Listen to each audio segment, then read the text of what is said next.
Hello दोस्तों, आज का टॉपिक बहुत ज़बरदस्त होने वाला है क्योंकि अब हमारी सोयाबीन को बोने में लगभग 15 से 20 दिन बचे हैं। और ऐसे में आपने देखा होगा कि सोयाबीन बोने के 15 दिन बाद या 20 दिन बाद हमारे खेत में पौधे सूखने लग जाते हैं। आपने देखा होगा ये अलग अलग खेतों में अलग अलग 3 तरीक़ों से सूखते हुए दिखाई देते हैं। कई खेतों में ये हमारे पूरे सर्कल की तरह सूखते दिखाई देते हैं, तो कई खेतों में ये पूरी लाइन की लाइन हमारी फसल सुखाई देती है और कई खेतों में ये एक पौधा यहाँ सूख रहा है, एक 4-6 कदम छोड़ के सूखते हुए दिखाई देता है। तो इस वीडियो में हम जानेंगे कैसे आसानी से इस बीमारियों को पहचाना जाए। क्या बाज़ार में ऐसी गंभीर बीमारियों के लिए दवाई उपलब्ध है? अगर है तो उसका हमें कब उपयोग करना है ताकि हमें ज़्यादा से ज़्यादा रिजल्ट मिले। ऐसे तमाम सवालों पे बात करेंगे पूरे लॉजिक के साथ। तो मैं संजय ठाकुर आपका हार्दिक स्वागत करता हूँ आपके अपने चैनल चटनी फसलों के हॉस्पिटल में।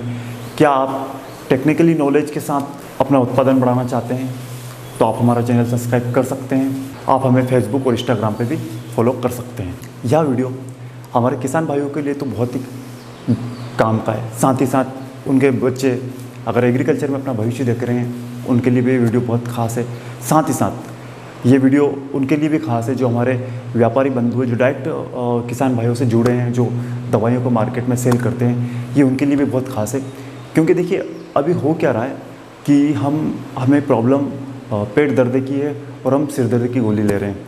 उससे हो क्या रहा है कि हमारे किसान भाइयों को लागत भी पड़ रहा है और उन्हें आराम भी नहीं पड़ रहा है। तो ये वीडियो बहुत ही ख़ास होने वाला है और नॉलेज के पॉइंट ऑफ व्यू से, तो बने रहिए मेरे साथ इस वीडियो के अंत तक। तो समझते हैं कि कैसे आसानी से इन बीमारियों को पहचानें। बेसिकली आपने देखा होगा 15 दिन बाद आप सोइंग करते हैं, चाहे सोयाबीन की सोइंग करते हैं, चाहे आलू की सोइंग करते हैं, चाहे आप चने की सोइंग करते हैं, फसल अलग अलग हो सकती है। अब जब 15 दिन बाद आप खेत पे जाते हैं तो आपको ये पौधे सुखाई देते हैं। अगर हम सोयाबीन की बात करें तो बेसिकली 2 प्रमुख बीमारी है जो हमारे खेत में सोयाबीन के बोने के 15 दिन बाद आती है। एक का नाम है राइजोक्टोनिया सोलानी और दूसरे का नाम है मैक्रोफोमिना फेजिलोना। देखिए ये दोनों डिसीज़ के बारे में अगर हम समझें तो ये दोनों disease as a soil borne disease है।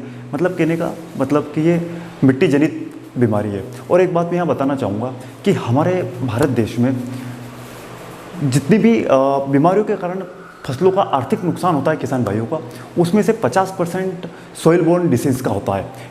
मतलब कहने मतलब जो 50% नुकसान होता है वो हमारी मिट्टी जनित बीमारी के कारण किसान भाइयों को बड़ा नुकसान होता है। तो समझ सकते हैं कि सोइल बोर्न डिसीज़ बहुत ही घातक है हमारे किसान भाइयों के लिए। अब सवाल ये आता है कि दोनों में अंतर कैसे पहचानें कि ये राइजोक्टोनिया बीमारी है या मैक्रोफोमिना फेजिलोना है। तो देखिए इसके 3 आसान तरीके हैं इसको समझने के। तो मैं ये मानता हूँ कि आज के बाद आपको दोनों बीमारी के बारे में समझना कठिन नहीं होगा क्योंकि मैंने इसमें बहुत सिंपल तरीके से समझाने की कोशिश की है। ये सोयाबीन का पौधा है, आप इसमें देखें तो जो राइजोक्टोनिया है, राइजोक्टोनिया बेसिकली कॉलर रीजन पे आती है। कॉलर रीजन मतलब आप देखिए कि तने वाला भाग। और हम मैक्रोफोमिना फेजिलोना की बात करें तो वो बेसिकली ये आती है आपके रूट से आती है, जड़ से आती है, जिसको हम रूट रॉट भी बोलते हैं, चारकोल भी बोल सकते हैं। चारकोल का मतलब ऐसा है डामर जैसा हो जाती है, इसकी जड़ों से स्टार्ट होती है। और राइजोक्टोनिया हमेशा तने से स्टार्ट होती है।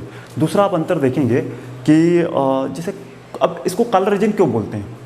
कॉलर रीजन इसलिए बोलते हैं या कॉलर रूट, अच्छा इसको राइजोक्टोनिया को कॉलर रूट बोलते हैं और फेजियोना को रूट रॉड भी बोलते हैं। अच्छा दोनों में रूट रॉड क्यों बोलते हैं? कि वो रूट से स्टार्ट होती है इसलिए उसको रूट रॉड बोलते हैं। और राइजोक्टोनिया को कॉलर रूट इसलिए बोलते हैं कि कॉलर से स्टार्ट है। कॉलर को ऐसा समझिए कि ये जैसे मैंने ब्लेज़र पहना, ये इसकी आपकी कॉलर दिख रही होगी।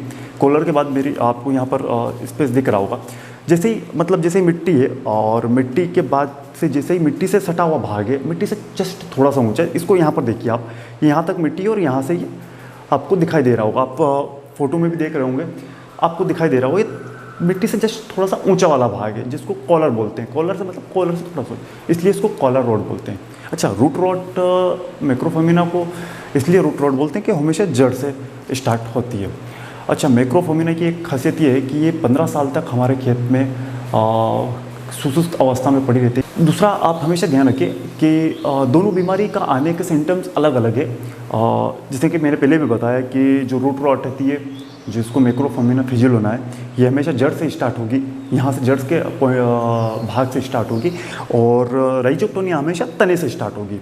और जो टाइम पीरियड है, जो दोनों डिसीज़ का टाइम है, वो हमारी सोयाबीन के अंदर लगभग 7 से 21 दिन के बीच में ये अटैक करती है।